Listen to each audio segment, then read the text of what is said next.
પૂનમ કવા અને સ્વાગત છે તમારું પૂનમ્સ ફ્લેવર કિચનમાં। અત્યારે હું આવી ગઈ છું વેકેશન કરવા ગામડે। તો તમે જોઈ શકો છો આજે આપણે બનાવશું ગામડામાંથી ઝાડવેથી તોડેલી સરગવાની સિંગનું સૂકું શાક। તો મેં અહીંયા લઈ લીધી છે 6 સરગવાની સિંગ।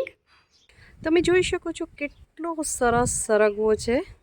જુઓ તમે આ જ સરગવાના ઝાડમાંથી તાજી સરગવાની સિંગો તોડી લીધી છે।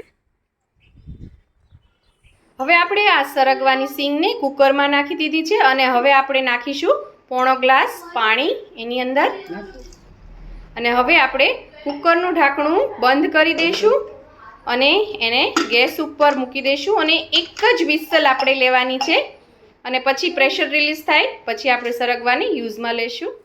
અહીંયા એક કડાઈ મૂકી દીધી છે। કડાઈની અંદર મેં નાખ્યો છે બેસન અથવા તમે ચણાનો લોટ પણ લઈ શકો છો। 1 વાટકો છે એટલે કે 125 ગ્રામ જેટલો છે। હવે આપણે એની અંદર નાખીશું 1 ટેબલસ્પૂન કુકિંગ ઓઇલ। તમને જે હાથ દેખાઈ રહ્યો છે એ મારા મમ્મી છે। મારા મમ્મી બનાવે છે। આજે તમને એમના હાથનું સરગવાનું શાક ખાવા જોવા મળશે અને હવે એને શેકી લેવાનો છે મીડિયમ ફ્લેમ ઉપર। એનો થોડો કલર ચેન્જ થાય અને થોડી સુગંધ આવવા માંડે ત્યાં સુધી આપણે એને શેકવાનો છે। ચણાનો લોટ શેકાઈ ગયો છે। શેકાઈ ગયો એટલે તરત જ મેં એક પ્લેટમાં કાઢી લીધો હતો અને એને ચાળી લીધો છે જેથી એની અંદર થોડા પણ ગાંઠા હોય તો એ નીકળી જાય અને આ એકદમ સ્મૂધ કરકરો થઈ જાય। તમે આ રીતે ચણાનો લોટ શેકી અને એક ડબ્બામાં ભરી અને સ્ટોર પણ કરી શકો છો। જ્યારે કોઈ પણ વસ્તુ બનાવી હોય તમારે ચણાના લોટની તો વારે વારે એને શેકવો નહીં પડે। અહીંયા ગેસ ઉપર એક કડાઈ મૂકી દીધી છે અને કડાઈમાં 5 ટેબલસ્પૂન ઓઇલ નાખ્યું છે કારણ કે શાકની ક્વોન્ટિટી વધારે છે એટલે મેં તેલ થોડું વધારે લીધું છે। તમે તમારી રીતે પ્લસ માઇનસ કરી શકો છો। આમાં તેલ થોડું આગળ પડતું હશે તો સરસ ટેસ્ટ આવશે। તેલ ગરમ થઈ ગયું છે। હવે આપણે એની અંદર નાખી છે રાઈ, અડધી નાની ચમચી જેટલી રાઈ સરસ ફૂટી રહી છે।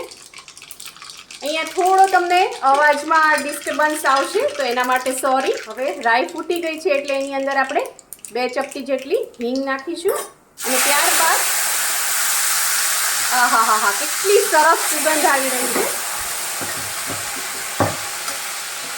ત્યારબાદ ધીરે ધીરે બાફેલો જે સરગવો છે એની અંદર નાખી દેવાનો છે। પાણી સહિત નાખવાનો છે અને હવે એને સારી રીતે આપણે મિક્સ કરી લેશું જેથી એના અંદર હિંગનો ફ્લેવર સરસ આવી જાય। હવે એની અંદર નાખે છે ધાણા જીરું પાવડર, 1 મોટી ચમચી લાલ મરચું પાવડર નાખ્યું છે। અમે અહીંયા 2 ચમચી ભરીને નાખ્યું છે। તમે તમારી રીતે ઓછું નાખી શકો છો। 5 ચમચી જેટલી હળદર નાખી છે, મીઠું તમારા સ્વાદ પ્રમાણે અને લસણની પેસ્ટ છે 1 ચમચી એ આ રીતે ઉપર જ નાખવાની છે। એનાથી ફ્લેવર બહુ જ સરસ આવશે, એની સ્મેલ બહુ સરસ આવશે અને મમ્મીના હાથનું બનાવેલું કોને નહીં ભાવતું હોય। અને આ રીતે એને ધીરે ધીરે હળવા હાથે મિક્સ કરી દેવાની છે। જો એટલે જ આપણે એને રાઉન્ડ શેપમાં રાખી હતી, વચ્ચે કટ કે એવું કંઈ પણ નથી લગાવેલું। તેમ છતાં તમે જ્યારે મિક્સ કરશો ત્યારે ધીરે ધીરે આ રીતે છૂટી પડતી જશે।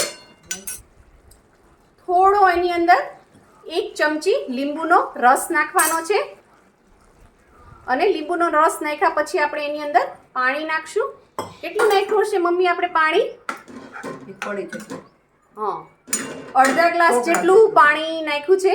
હવે એની અંદર નાખે છે દહીં, 2 ચમચી દહીં નાખ્યું છે। અહીંયા બહુ ખાટું દહીં નહીં લેતા। અમે જ્યારે પણ મમ્મીના ઘરે વેકેશન કરવા આવીએ ત્યારે મમ્મીને એમ કહીએ કે બધું જ કામ અમે કરી દઈશું, બધી તૈયારી પણ કરી દઈશું, પણ વઘાર અને રસોઈ એ તમારે કરી દેવાની છે। એટલે મમ્મીના હાથનું બધાને ખૂબ જ ભાવતું હોય છે। જ્યારે પાણી આ રીતે ઉકળવા માંડે ત્યારે હવે આપણે એની અંદર નાખીશું ચણાનો લોટ। આ રીતે બધું સરસ મિક્સ કરી દેવાનું પહેલાં બધા મસાલા સાથે। હા, હવે લોટ નાખે છે જે આપણે શેકીને ચાળીને તૈયાર કરેલો છે લોટ આ રીતે નાખવાનો છે। એક સાથે ઢગલો નથી કરી દેવાનો, આંગળીથી આ રીતે ચપટીમાં લઈને અને ભભરાવાનો છે। 3 મોટી ચમચી જેટલો લોટ આપણે શેકેલો આમાં નાખ્યો છે. બીજો આપણે એરટાઇટ કન્ટેનરમાં ભરીને સ્ટોર કરી દઈશું. બહાર પણ તમે રાખી શકો છો અને ફ્રીઝમાં પણ રાખી શકો છો, એને કંઈ જ નહીં થાય. હવે આને આપણે ઢાંકી દેવાનો છે અને ગેસની ફ્લેમ ધીમી રાખવાની છે. ઢાંકીને આપણે 3 મિનિટ સુધી એને ધીમા તાપે કૂક થવા દીધું હતું અને હવે આપણે એને ખોલીએ છીએ. લોટ નાખીને 3 જ મિનિટ એને રહેવા દેવાનું છે ઢાંકીને ધીમા તાપે. આ બધું સરસ તમે જોઈ શકો છો કેવું સરસ ઉકળે છે અને લોટ પણ પાકે છે. આપણો સરગવો પણ બાફેલો છે અને લોટ પણ શેકેલો છે, એટલે આ શાકને બનતા જરા પણ વાર નહીં લાગે. હવે આને ધીમા હાથે હળવા હાથે આ રીતે થોડું ઉપરથી જ મિક્સ કરવાનું છે, એકદમ નીચે સુધી નહીં. લોટને થોડો આ રીતે જે આપણે પાણી નાખ્યું છે એમાં થોડો મિક્સ કરી દેવાનો છે, જે ઉપર કોરો લાગે છે એટલે એ પણ સરસ બફાઈ જાય.